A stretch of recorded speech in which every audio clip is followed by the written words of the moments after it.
அறநிலையத்துறையிலிருந்து இருக்கிற பணத்தை எடுத்து கல்விக்கு வேண்டாம் சொல்லல. கல்வி என்பது முக்கியம். ஆனா அந்த கல்வி அரசாங்கத்திலிருந்தே கொடுக்கலாம். ஏன் அரசாங்கத்தில் பணம் இல்லையா?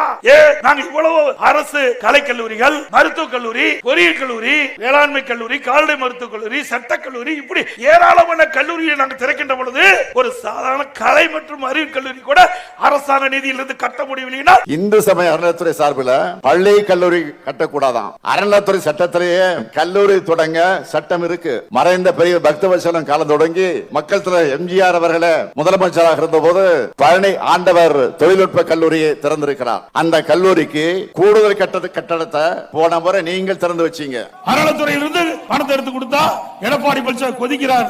அறநிலையத்திலிருந்து நீங்க எடுத்து கொடுக்கணும் வேண்டாம்னு சொல்ல. ஆனா அதனால மாணவர் பாதிக்கப்பட்டுருவாங்க. மாணவருக்கு தேவையான திட்டத்தை முழுமையான நிதி அறநிலையத்திலிருந்து கிடைக்காது. ஏன்னா கல்லூரி வளர வளர கட்டணம் தேவை. பல பிரிவுகள் புதுசா உருவாக்க வேணும். அரசாங்க கல்லூரியா இருந்தா அனைத்து கிடைக்கும்.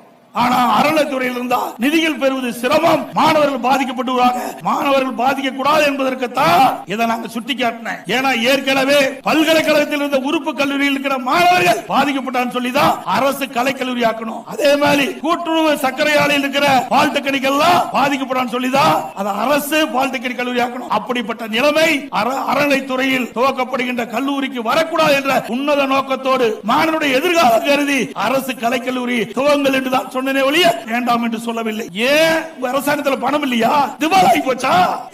அப்பாவுக்கு கடல்ல போய் பேரா வைக்கிறதுக்கு 82 கோடி இருக்குது.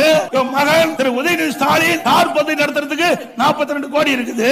அரசாங்கத்தை பணத்தில் எடுத்து ஊதாரித்தனமா செலவு பண்றதுக்கு பணம் இருக்குது.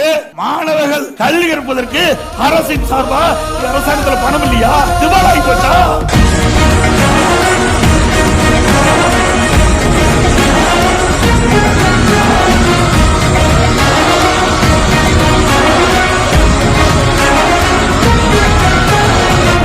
தமிழர் எழுச்சி பயணம் புயலா உருவாச்சே.